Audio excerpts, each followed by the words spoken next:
वक्त तहरीक इंसाफ के तर्जुमान नईम उल हक मीडिया से गुफ्तगू कर रहे हैं। प्रोसीडिंग्स खत्म होंगी, उसके बाद पीर की सुबह को दोबारा कार्रवाई का आगाज़ होगा। आज की जो तफसीलात हैं वो अभी थोड़ी देर में आपको फ़ायद चौधरी साहब बताएंगे, मगर मैं इतना कहूँगा कि अब जो केस है वो इस मरहले पे पहुँच चुका है कि मैं समझता हूँ कि जितनी भी मालूमात हैं वो बेंच को फ़राहम की गई हैं, वो बेंच को फ़राहम हो चुकी हैं। और केस की जो नौइयत है, जो मुख्तलिफ नुकात हैं, उनकी जो नौइयत है, मैं समझता हूँ कि अब इसमें किसी किस्म का कोई अभाम बाकी नहीं रहा। अब जो डिस्कशन आज हुई है वो बड़ी टेक्निकी डिस्कशन थी, मगर इंशाअल्लाह हमें उम्मीद है कि अगले हफ्ते ये केस अपने इख्तिताम को पहुँचेगा और रोज़ाना कार्रवाई की बुनियाद पर जो सुबह 9, साढ़े 9 से लेकर 1:30 बजे तक होगी और इंशाअल्लाह बहुत जल्द कौम जिस सच का इंतज़ार कर रही है वो उसके सामने आ जाएगा। आज की तफसीलात के लिए फ़वाद आपको बताएंगे। जी, पहली बात तो ये है कि आज जो कुछ मामलात जो ज़ेर बहस आए हैं वहाँ से शुरू कर लेते हैं, फिर जजिस की जो ऑब्जर्वेशन थी और किस तरह से केस आगे चलेगा इस पर थोड़ी बात कर लेते हैं। बुनियादी तौर के ऊपर जो आज बात रही है वो 3 बुनियादी इशूज़ के ऊपर रही। सबसे पहले तो ये रही कि मरियम नवाज शरीफ साहिबा जो है वो बेनिफिशरी ओनर हैं मिनर्वा की, जो कंपनी नीलसन और नेस्कोल को ओन करती है, जो आगे इन अपार्टमेंट्स को, जो प्रॉपर्टीज़ हैं 16 और 17 एवनफील्ड हाउस, उसको ओन करती हैं। लिहाजा मरियम नवाज शरीफ साहिबा का ये कहना कि वो ट्रस्टी हैं और बेनिफिशरी नहीं हैं, वो एक हमने अपनी डॉक्यूमेंट्स आज जमा करा दी, सारा सबूत जमा करा दिए, जिससे ये साबित हुआ कि वो नहीं है। दूसरे इश्यूज जिनके ऊपर अभी बात शुरू हुई है वो एक ये है कि 74 करोड़ रुपया नवाज शरीफ साहब के बच्चों ने उनको गिफ्ट किया, जिसके ऊपर कोई टैक्स अदा नहीं किया गया। चेयरमैन नैब के रिमूवल की हमने स्पेसिफिक प्ली की है। हम ये चाहते हैं कि सुप्रीम जुडिशल काउंसिल को ये बेंच रेफरेंस भेजे, क्योंकि चेयरमैन नैब ने मिल के खेला है और इस मामले में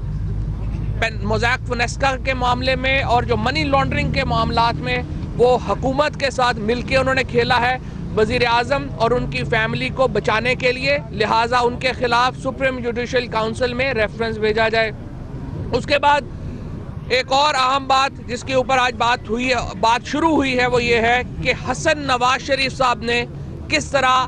बिलियंस ऑफ रुपीस का, अरबहार रुपए का, मिलियंस ऑफ पाउंड्स के बिजनेसेस शुरू किए लंदन में 2001 और 2005 के दरमियान, जबकि 1999 में उनका अपना कहना था कि वो एक तालिब इल्म है जिनके पास कुछ नहीं है। ये सवालात थे जिनके ऊपर बात हुई। अब आज ये कि मरियम नवाज शरीफ बीबी के ऊपर आज जो गुफ्तगू हुई ज़्यादा तफसील। पहली बात तो ये है कि हमने आज ये डॉक्यूमेंट्स जो पेश किए वो ये बताते हैं कि मरियम नवाज शरीफ साहिबा, ये शुरू हुआ 6/5/2012 को, कहानी शुरू होती है 2008 से। 2008 में ब्रिटिश वर्जन आइलैंड के कानून में तब्दीली हुई और ये बात तय हुई, मांगा गया कि डायरेक्टर्स के नाम, क्योंकि टेररिज्म के मामलात थे, तो ये तय किया गया कि FIA ऑफशोर कंपनीज के जो मालकान हैं, जो डायरेक्टर्स हैं, उनके नामों से अपडेट रहेगी। लिहाजा 6/5/2012 को मोज़ैक फ़ोनेस्का को ब्रिटिश वर्जन आइलैंड FIA ने एक लेटर लिखा, एक ईमेल जनरेट की और उनसे कहा गया कि 7 दिनों के अंदर मिनर्वा कंपनी के असल बेनिफिशियल ओनर यानी असल मालिक का नाम, उनका एड्रेस और जहां पे उनसे कम्युनिकेट हो सके, राब्ता हो सके, वो फ़ौरन फराहम किया जाए। 7 दिन के अंदर ये नाम नहीं दिया गया। 8वें दिन एक ईमेल दोबारा जनरेट हुई 21 जून 2012 को, जिसमें यह बताया गया कि मिनर्वा के साथ कोई ट्रस्ट एफिलिएटेड नहीं है, यानी कोई ट्रस्ट उसके साथ एफिलिएटेड नहीं है। एक दिन के बाद 22 जून 2012 को ये होशरबा इंकशाफ इस केस का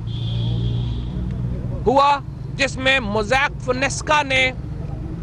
बताया ब्रिटिश वर्जन आइलैंड की FIA को यानी बरतानवी FIA को मोज़ैक फ़ोनेस्का ने उनकी क्वेरी का ये जवाब दिया कि मिनर्वा की मालिक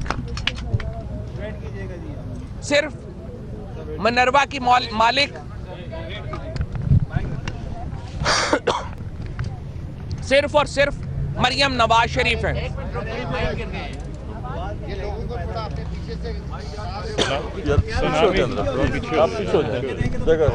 सुनामी आ गया। और 22 जून 2012 को ये होशरबा इंकशाफ FIA के सामने आया मोज़ैक फ़ोनेस्का का कि मिनर्वा कंपनी जो कंट्रोल करती है नीलसन और नेस्कोल को, उसकी वाहिद मालिक मरियम नवाज शरीफ है। हमारी दूसरी दलील ये थी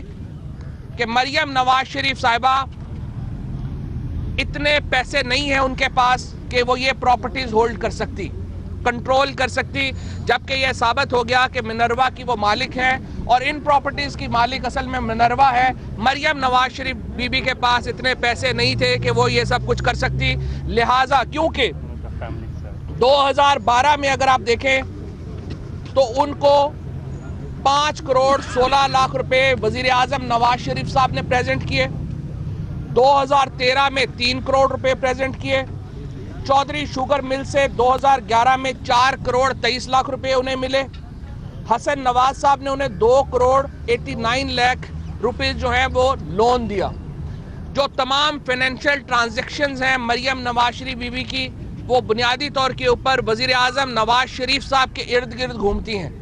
और ये बात तयशुदा है कि मरियम नवाज शरीफ के पास अपने पैसे नहीं थे, नवाज शरीफ साहब के पैसे थे जिनको इस्तेमाल करके मिनर्वा कंपनी में लगाए गए और ये प्रॉपर्टी जो है खरीदी गई। मरियम नवाज शरीफ दरअसल नवाज शरीफ साहब की बेनामी है और मरियम नवाज शरीफ की आगे जो फ्रंट है वो मिनर्वा है और मिनर्वा के आगे जो फ्रंट है वो नीलसन और नेस्कोल है जो ये प्रॉपर्टीज ओन करती हैं। जज साहब ने जो ऑब्जर्वेशंस दी उन्होंने ये फरमाया है कि मुकम्मल सच तक पहुंचने के लिए अदालत कोई भी तरीका अख्तियार कर सकती है और उन्होंने ये भी कहा है कि अदालत ये हुक्म भी दे सकती है रिस्पोंडेंट्स को यानी नवाज शरीफ साहब और उनकी फैमिली को कि वो 1993 से लेकर के अब तक की तमाम जो ट्रेल है ओनरशिप की वो अदालत को बताए। इसी तरह जो फोरेंसिक ऑडिट है उसका भी हुक्म अदालत दे सकती है और सच तक पहुंचने के लिए उन्होंने कहा है कि हम किसी हद तक भी जाएंगे। ये इंशाल्लाह सोमवार को केस यहीं से शुरू होगा। ये बताएं कि 19 आर्गुमेंट किया था कि 2006 से पहले आपने एस्टैब्लिश करना है कि वो कंपनी जी की है या नहीं, तो आप ये बताएं कि अभी तक आपने इस हवाले से कोई डॉक्यूमेंट कोर्ट में जमा कराए हैं जिससे ये साबित होता हो कि 1993 से 2006 तक वो कंपनीज ओन करती हैं मरियम नवाज और हुसैन नवाज। जी अच्छा, सांबा बैंक की जो डॉक्यूमेंट है, सांबा बैंक सऊदी अरब का बैंक है जो कि इंट्रोड्यूस करवा रहा है मरियम नवाज शरीफ को कंपनी से, ऑफशोर कंपनी से। मोज़ैक फ़ोनेस्का में भी उनका लेटर है, मिनर्वा के पास भी उनका लेटर है और नो योर क्लाइंट डॉक्यूमेंट जो है वो भी 2005 की है। लिहाजा आखिरी जो डॉक्यूमेंट है वो सितंबर 2004 की इस वक्त मौजूद है जो बताती है कि मरियम नवाज शरीफ का ताल्लुक मिनर्वा से कम 2004 से ऑनवर्ड का है। इससे पहले मैं आपका जवाब दूं कि ब्रिटिश हाई कोर्ट की जजमेंट के मुताबिक, क्वींस कोर्ट की जजमेंट के मुताबिक इनके चारों फ्लैट अटैच कर दिए गए थे कानूनी तौर पर। अगर ये फ्लैट इनकी मिल्कियत नहीं थे, ये सन 2000 की बात है, अगर ये फ्लैट इनकी मिल्कियत नहीं थे तो बरतानिया की आला तरीन अदालत ने क्यों उनको अटैच किया? इससे साबित हो जाता है, आप जो सवाल कर रहे हैं कि 2000 में भी ये लोग, 2000 में भी ये चारों फ्लैट इनकी फैमिली की मिल्कियत थे और ये जजमेंट आई थी, आपको पता होगा उस सिलसिले में 1999 में हुदैबिया पेपर मिल के सिलसिले में आई थी जिसमें शहबाज शरीफ साहब और नवाज शरीफ साहब के दोनों साहबजादे डायरेक्टर थे। नवाज शरीफ साहब, ये लोग कहते हैं जी इनका नाम कहीं नहीं आ रहा, यही वजह है, यही तो वो क्राइम है जो हुआ है कि इनका नाम इसलिए नहीं आ रहा कि इन्होंने अपना नाम हर जगह छुपाया।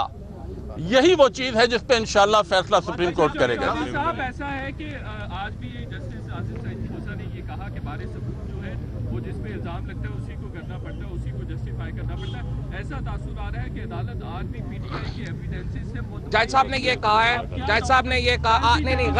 गलत कोट किया। उन्होंने क्या है, जज साहब ने ये कहा है कि जो रिलेशनशिप है फैमिली वेल्थ का वो कनेक्टेड है, और अब यूं लग रहा है कि ये बातें कि ये जो ट्रेल है 93 से लेके अब तक वो उनको रिस्पोंडेंट्स को साबित करनी है। हमने जहां तक साबित करना था हम तो उससे ज्यादा आगे साबित कर चुके हैं, तमाम कागजात जो है वो ऊपर दे चुके हैं। थैंक यू, बहुत बहुत शुक्रिया।